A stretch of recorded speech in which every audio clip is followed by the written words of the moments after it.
นะพาพี่พาน้องออกมาหน้าอีกมื้อนี้เนาะหน้าออกมาหน้าทามหน้าทงมาใส่ปุ๋ยพี่น้องมาใส่ปุ๋ยมื้อนี้นี่เขากำลังงามเนาะน้ำก็เปียมอยู่น้ำก็ได้มีเต็มให้เต็มคันเนาะครับผมปุ๋ยก็ซื้อมาเรียบร้อย3 สอบเนาะสอบนี้สอบหนึ่งเอา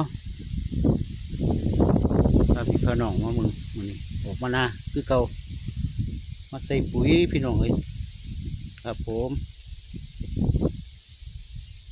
โอ้คนใส่ก็ได้กำลังใส่หวานปุ๋ยเนาะมาแล้วหวานปุ๋ยเขากำลังเขียวงามพี่น้องพอดีกำลังกินปุ๋ยดีๆเนาะเอาคุณจะได้3 สอบสอบหนึ่งแก้วแล้วครับผมครับสวัสดีครับ